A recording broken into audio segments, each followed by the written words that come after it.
ایک اور دعا ہے اللہم ارزقنا جناہا وحببنا الی اہلہا وحبب صالحی اہلہا الینا. اے اللہ ہمیں اس بستی کے پھلوں سے مستفید فرما اور یہاں کے لوگوں کے دلوں میں ہماری محبت ڈال دے اور یہاں کے نیک افراد کو ہمارے لیے محبوب بنا دے. کہیں بھی انسان جاتا ہے تو اس کے رزق کی ضرورت تو اس کے ساتھ ہی جاتی ہے. تو کہیں پر آپ ہوتے ہیں اور رزق میں، اور پھر آپ دیکھیے کہ رزق میں سب سے بہترین رزق کیا ہے؟ پھل. جنت میں بھی جنت کا ذکر جب آتا ہے، جنت کے رزق کا، تو کس کا ذکر آتا ہے عام طور پر؟ پھلوں وغیرہ کا. اسی طرح کسی بھی جگہ آپ جائیں تو کھانے پینے کے علاوہ لوگ بہت اہم ہوتے ہیں. کسی ادارے میں جاتے ہیں، کسی برادری خاندان وغیرہ کہیں پر بھی آپ جاتے ہیں، کسی شہر جاتے ہیں، تو یہ دعا مانگے کہ یا اللہ یہاں کے لوگوں کے دلوں میں ہماری محبت ڈال دے. مثلا کوئی لڑکی شادی ہو کر جاتی ہے سسرال، تو اس کو کیا دعا پڑھنی چاہیے؟ اللہ اس خاندان کے لوگوں کے دلوں میں میری محبت ڈال دے.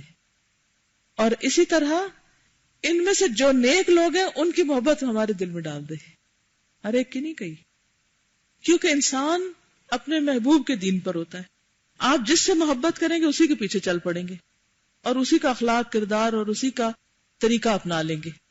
ایک خاتون کے شوہر شراب پیتے تھے، بہت پریشان ہوتی تھی. تو میں نے ان سے پوچھا کہ آپ کیا وجہ ہے، آپ کیا سمجھتی کیوں پیتے ہیں؟ کہنے لگی کمپنی ایسی ہے، اس کمپنی کی وجہ سے پیتے ہیں. تو میں نے کہا کمپنی کن کی ہے؟ کہتی جہاں پر جاب کرتے ہیں وہاں پر. میں نے کہا اللہ سے دعا کریں کہ جاب تبدیل ہو جائے، کوئی اور جاب پہ چلے جائیں، جگہ تبدیل کر لیں.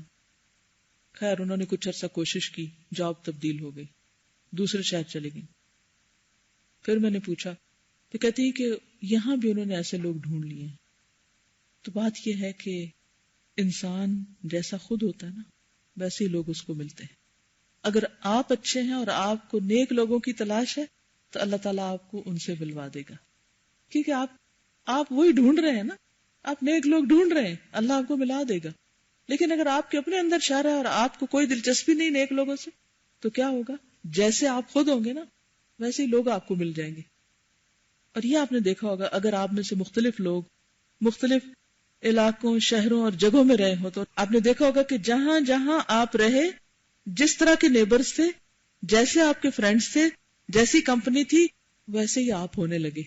اگر خدا ترس لوگوں کے بیچ میں تھے تو آپ کے اندر بھی وہی چیزیں آنے لگی. بہت سے لوگ یہاں آتے ہیں، ہاسٹل میں رہتے ہیں یا ادارے میں ہوتے ہیں، دن رات قرآن پڑھتے ہیں تو بالکل تبدیل ہو جاتے ہیں. لیکن جب واپس جاتے ہیں جس ماحول میں جاتے ہیں، جہاں شادی ہوتی ہے، پھر آہستہ آہستہ آہستہ وہی رنگ چڑھ جاتا ہے، حتیٰ کہ شکلیں بھی بدل جاتی ہیں.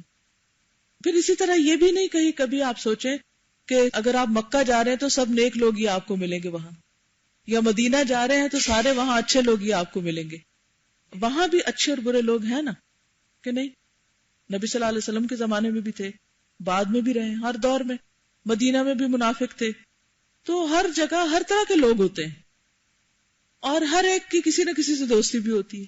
تو ہمیں دعا یہ کرنی چاہیے کہ یا اللہ جہاں ہم جائیں وہاں نیکوں سے پالا پڑے، نیکوں سے واسطہ پڑے، تاکہ ہماری دوستی ان کے ساتھ اور ہم بھی پھر اچھے لوگوں کے ساتھ مل کے اچھے ہو جائیں. تو دعا دہرائیے، اللہم ارزقنا جناہا وحببنا الی اہلہا وحبب صالحی اہلہا الینا. اصل میں یہ دعا ایک ہی ہے. پہلا حصہ 3 دفعہ پڑھنا ہے، اللہم بارک لنا فیہا، اللہم بارک لنا فیہا، اللہم بارک لنا فیہا.